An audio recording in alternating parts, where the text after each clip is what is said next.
Children start walking to and from school and also taking the train from the age of 5 and 6. So if you're just out walking around and you see a kid just like walking alone by themselves, they're fine. They're normally just walking to or from school. First things first, trash separation. When you move, your ward gives you an entire calendar of how you're going to separate your trash. Because I have 1, 2, 3, 4, 5, and 6. I have 6 different trash cans to separate my trash, and they all go out on different days. It's actually nice because they care about what happens to their trash. It is a little stressful sometimes, but I've gotten used to it. Japan has these trash cans where you separate your trash even at restaurants. All restaurants have this, and they even have a drain for your drink. So drinks don't get into the trash bag. It's genius. I don't know why America doesn't have this.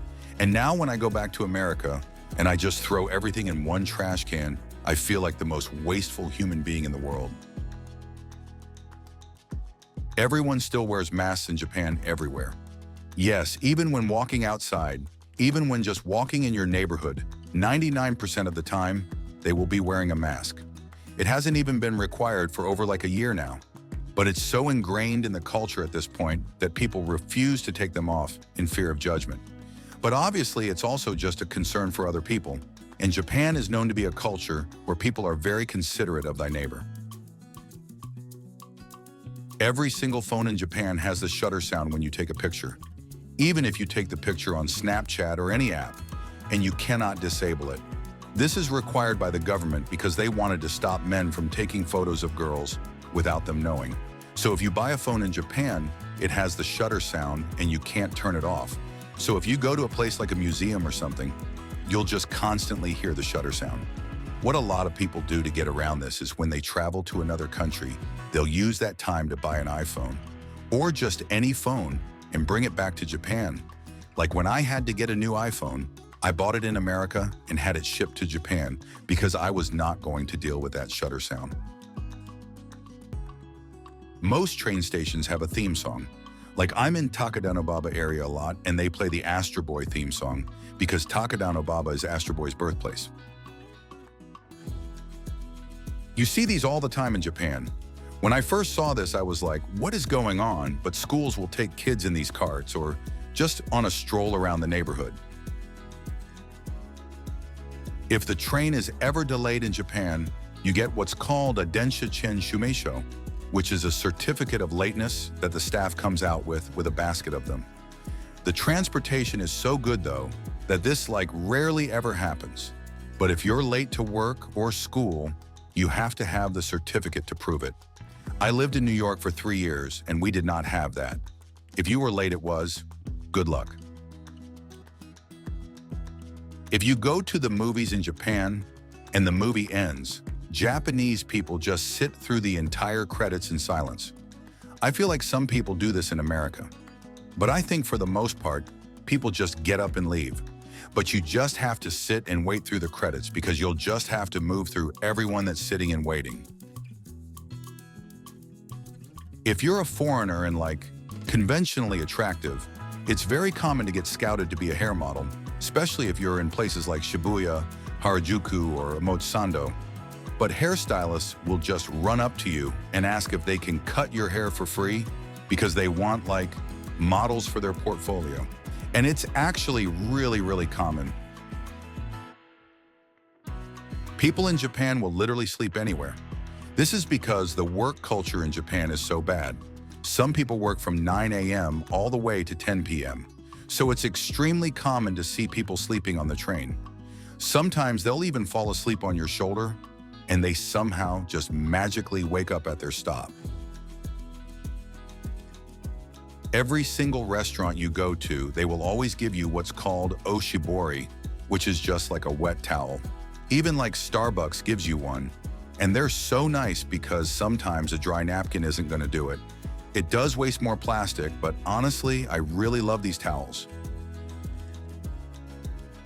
In Tokyo, we have something called a Shibuya meltdown, which is when men, mostly salarymen, spend all day working, so they go to Shibuya after work just to drink, and they'll fall asleep anywhere in Shibuya. It's because the last train in Japan is at 12 o'clock, So if you stay past that time, you have to stay until 5 a.m. when the trains run again, so people will just fall asleep. They're literally anywhere. If you're up early enough and you go to Shibuya, you'll likely see someone just sleeping in the most random places until they wake up and go home, or sometimes just go straight to work. 80% of the apartments that you look at when looking for an apartment to rent will not let you live there because you're a foreigner. A lot of the time, even if you speak Japanese, they still won't let you live there. So out of 10 of the apartments that you like, only 2 of them will be available for you. I would send my realtor a list of 20 apartments, and she'd be like, yeah, this one, and this one said that you can live here. When you get an apartment in Japan, you have to pay something called reikin, which means key money. It's also called gift money, because it's literally just a gift for your landlord for allowing to let you live there, which is equivalent to normally 1 month's rent, and you do not get that back. You're literally just saying, thank you for letting me live here. Here is 1 month's rent, and you can have it. This is what our gas stations look like. I want to say it's for safety because it doesn't have the pumps on the ground here. But I'm not too sure, and some of them are so high up, they attach strings to be able to pull them down. But when I saw that for the first time, I was like, huh. A lot of stuff in Japan is still paper-based, so basically all of my bills, I still have to pay at the convenience store.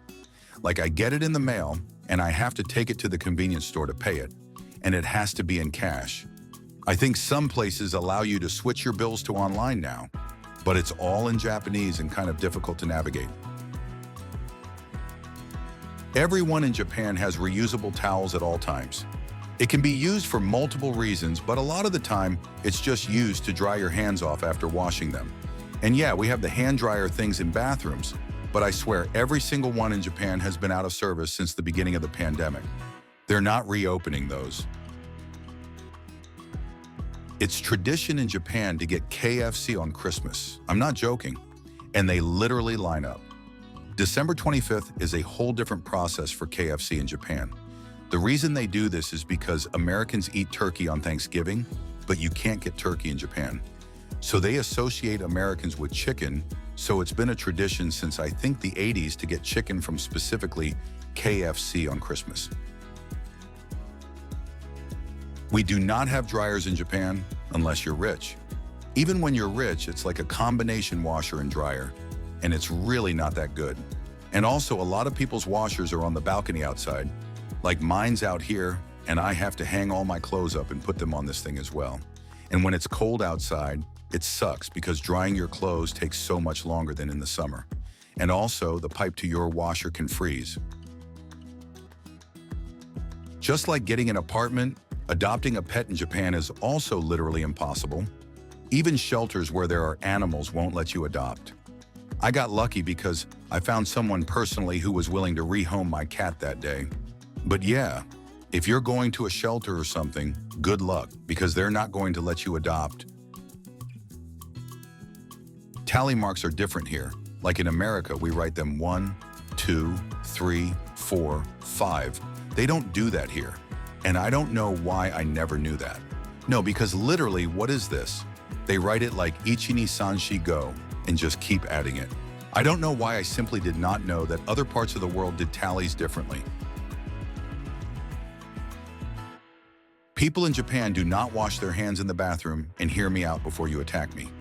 Obviously, this doesn't apply to everyone, but 95% of the time, what I see happen, they'll just go up to the sink, run it under the water for like 1 second max, and then they'll just shake their hands off.